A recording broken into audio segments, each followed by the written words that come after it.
Now, Pavarotti was a good friend. And let's listen to Pavarotti. Put on Pavarotti. Hello, welcome to The Revealing. I'm your host, Pavarotti, here to discuss the Idaho 4 case. As a disclaimer, this channel is for entertainment purposes. These are my opinions, I'm not here to slander, so let's get into it. I'm going to provide some information and give you my opinion on it. My opinions are mine. Now, as we look at the scenario of Bryan Kohberger's travels on the night of the atrocity, I know I have a lot of people who are really firm in their belief that Bryan Kohberger never even traveled east towards Moscow at all that night. And a lot of times in my comments, they will cite the reason they don't believe that is they believe that, Cy Ray has stated that he didn't. So what I've done, because I want to be as accurate as possible in my investigation into this case, and I'm of strong belief that Kohberger went to Wawawe, then to the King Road neighborhood the night of the atrocity, and I watched Cy Ray's testimony. It's 49 minutes. I watched it twice, paid very close attention, and I can assure you Cy Ray never once stated that Bryan Kohberger never went to the King Road neighborhood.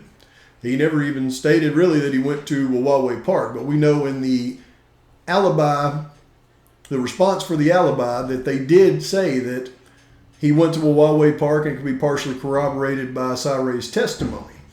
Now, never once in the alibi, though, did it say that Bryan Kohberger did not go towards the King Road residence. It said that he did not take 270 towards the King Road residence from Pullman. And we know that he didn't because they would have had camera footage of him on Bishop Boulevard and 270. Now, I did glean some things from watching Cy Ray's testimony again a couple of times, very slow. And some of the things that I did pick up from that this time is some important data, but I think that important data seems to corroborate what I've put together in this case. Now, as we get to a couple of areas, I'll show you his testimony and what he said. But I think it's really important because I believe it's a strong part of the defense's strategy to show that Bryan Kohberger went to Wawawe, then to the King Road neighborhood, and by doing that, again, he couldn't have reached the neighborhood until 4:04. That is a very strong piece of evidence because that negates the vehicle that was sighted on Indian Hills Boulevard, Steiner Avenue, the vehicles that made the first three passes around the King Road residence at 3:30, 3:37, and 3:57. You see, that was a very strong part of the prosecution's case against Mr. Kohberger. By him not being able to even get to the neighborhood till 4:04, it eliminates all of that, and it makes his route around the King Road neighborhood much less suspicious. And then when you calculate the time frame that he was actually in the neighborhood, correlate it with the atrocity itself, it doesn't make much sense. So it is a strong argument, I believe, by the defense in this case. But I want to make sure that we're all clear why I'm come to this conclusion in this. And I know believing that Cy Ray has said otherwise has a lot of people questioning it. And I just wanted to make sure that, that we're on the same page with that. So let's take a look at the evidence that the defense has provided and a few clips from Cy Ray's testimony just to verify that what we're thinking is accurate. Do we have the drive testing that was done by the FBI to help create that report? We have what I believe is the majority. There are some significant pieces missing. I can't say that those missing pieces exist and haven't been turned over, or they were erroneously not collected. I don't know which, but there are some pretty significant pieces that are missing. I would say, in my opinion, looking at what's been produced, probably 2 or 3% is missing. But It's not the amount of data or the time of the data, it's the locations of the data. Some of the most significant locations in this case, we're missing some data. Those significant locations, have they been depicted or captured on the CAS draft report? They have. And tell me what those locations are. What are we missing? I am unable to find any measurements along, I believe it's 270, the Moscow-Pullman Road.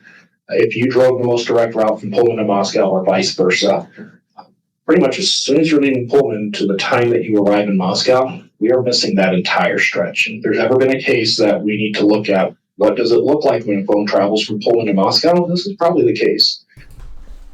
So again, in the alibi statement, where they make the statement that Bryan Kohberger's car did not travel east on the Moscow-Pullman Highway, which is 270, towards the King Road residence the night of the atrocity, that is a very important statement as it relates to this.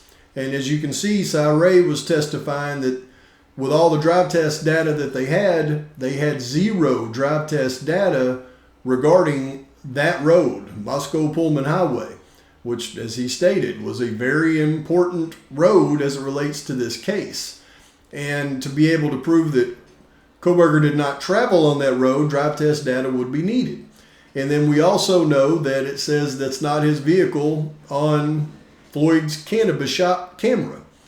And then we also know that up until now, they hadn't produced any of those 6 cameras along the Moscow-Pullman Highway from businesses there in Moscow. So those are all important parts of the defense's claim that Kohberger went to Huawei first. And again, he goes to Huawei first, and then that doesn't put his vehicle in the King Road neighborhood until 404. Very important. But he gives us other clues to that as well. We have the neighborhood around the crime scene, but we don't have the crime scene. Normally, that wouldn't be too terribly significant because if it's a flat area, there's not a lot of vegetation or mountains. You could probably interpret the same. The location of this crime scene is very unique because it sits on a mountain. Part of it is shielded by a mountain. There's a lot of other big, thick, dense apartment buildings there.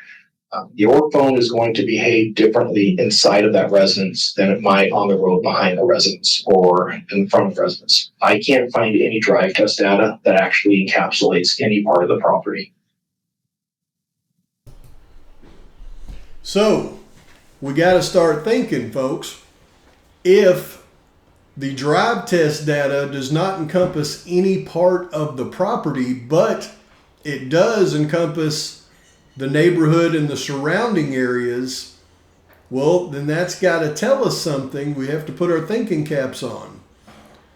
If Kohberger's vehicle was never in the area and he's trying to corroborate that, and he's got the drive test data from the King Road neighborhood and the surrounding areas, then he wouldn't need the house itself if Kohberger was never in the area, period.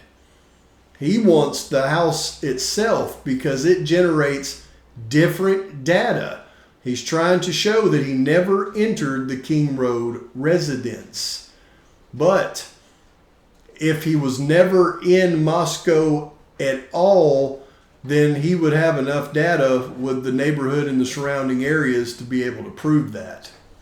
When all of the data is mapped, and I'm talking about the CDRs, we can get a really good idea. Hey, a phone traveled north for 10 miles and then it traveled east.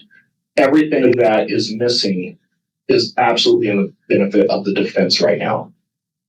There's other reports that I believe are missing that I can't tell you are in the benefit of Mr. Kohberger or in the benefit of the state. If I was contacted on December 1st by Moscow Police Department, there are things I would have absolutely said, you get this today. Do not hesitate, and especially come December 23rd.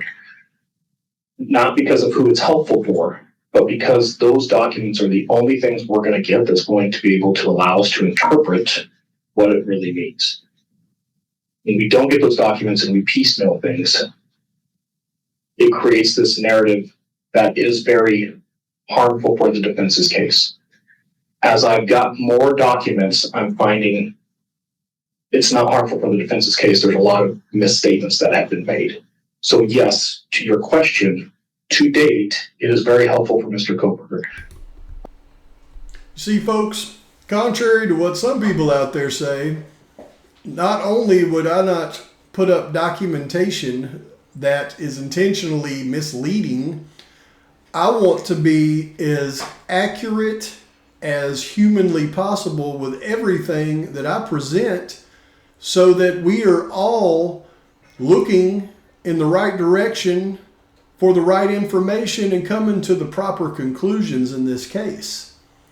I've spent enough time and put enough effort into this thing where I want everything that we can possibly ascertain about this case, whether it be from the law enforcement's perspective, what truly happened, and from the perspective of what's going on in the hearings. I want us to all be as informed as we can possibly be going into this trial. And being able to go through and put together the information to come to the conclusions and have everybody that I can with me going through this and on the same page is very important to me. I believe in not leaving anyone behind as it relates to this, especially people who follow me consistently. So I hope that helps in justifying what I'm saying with Kohberger, went to Huawei, then went to King Road. And that's why I've come to that conclusion. I assure you, Ann Taylor has not stated otherwise, and neither has Cy Ray. What's interesting is I watched Cy Ray's podcast the other day, and he seems to be very upset with true crime in general. Now, he listed some of the podcasts like Court TV, some of the usual suspects there, and how they had frustrated them, and they were going to take a step back from true crime for a minute, and I can appreciate that. But I do want to be as accurate as I possibly can with everything that I say, and I want to back up everything that I say with hard facts, and I hope I've done that in this one. But please like and subscribe to the channel. I hear the dog barking. Post your comments, your thoughts, your criticisms. Till next time, Pavarotti's out.